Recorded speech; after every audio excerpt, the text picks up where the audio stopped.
First ಕನ್ನಡದ ಇದು crime ಅಂದರೆ ಕಾರ್ಯಕ್ರಮಕ್ಕೆ ಸ್ವಾಗತ. ನಾನು ಉಮರ್ ಫಾರೂಕ್. ಇವಳ ಹೆಸರು ಐಶ್ವರ್ಯ ಅಲಿಯಾಸ್ ಹಾರೋಯಿ ಅಲಿಯಾಸ್ ರೇಣುಕಾ. ಮುಖ ನೋಡಿದರೆ ಎಂಥವರು ಮರುಳಾಗಬೇಕು, ಮಾತು ಕೇಳಿದರೆ ಜೇನು ಸುರಿದಂತಿರಬೇಕು.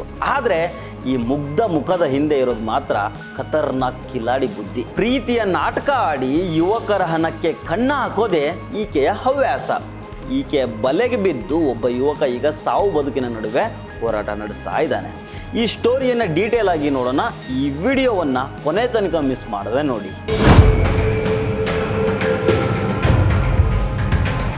ಈ ಕತೆ ಶುರುವಾಗಿದ್ದು ಧಾರವಾಡದ ಮಾಳಮಡ್ಡಿ ಬಡಾವಣೆಯ ಒಂದು ಪೆಟ್ರೋಲ್ ಬಂಕ್ನಲ್ಲಿ.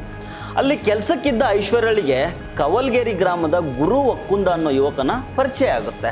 ಅಲ್ಲಿಂದ ಶುರುವಾಯಿತು ನೋಡಿ ಅಸಲಿ ಲವ್ ಗೇಮ್. ನಿನ್ನನ್ನೇ ಮದುವೆ ಆಗ್ತೇನೆ, ನೀನಿಲ್ಲದೆ ನನಗೆ ಯಾರೂ ಇಲ್ಲ ಅಂತ ಐಶ್ವರ್ಯ ನಂಬಿಸ್ತಾಳೆ. ಅಷ್ಟೇ ಅಲ್ಲ, ನನಗೆ 7 ಲಕ್ಷ ರೂಪಾಯಿ ಸಾಲ ಇದೆ, ನೀನೇ ಸಹಾಯ ಮಾಡಬೇಕು ಅಂತ ಕಣ್ಣೀರು ಹಾಕ್ತಾಳೆ. ಪ್ರೀತಿಯ ಅಮಲಲ್ಲಿದ್ದ ಗುರು ಆಕೆಯನ್ನು ನಂಬಿ ತನ್ನಲ್ಲಿದ್ದ ದುಡ್ಡನ್ನೆಲ್ಲ ಆಕೆ ಮೇಲೆ ಸುರಿತಾನೆ.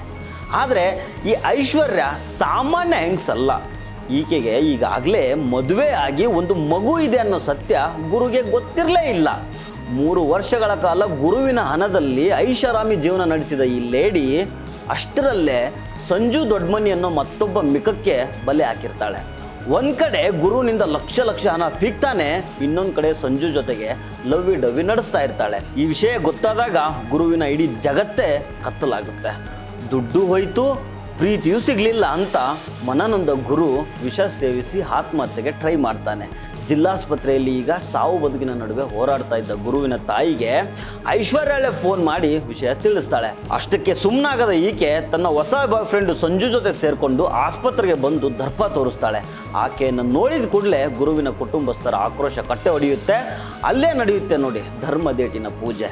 ಇಬ್ಬರಿಗೂ ಸರಿಯಾಗಿ ಬೆಂಡೆತ್ತಿದ ಗುರುವಿನ ಮನೆಯವರು ಆಕೆಯನ್ನು ಪೊಲೀಸರ ವಶಕ್ಕೆ ಒಪ್ಪಿಸಿದ್ದಾರೆ. ಸದ್ಯ ಧಾರವಾಡ ನಗರ ಪೊಲೀಸರು ಈಕೆಯ ಹಳೆಯ ಇತಿಹಾಸವನ್ನು ಕೆದಕ್ತಾ ಇದ್ದಾರೆ.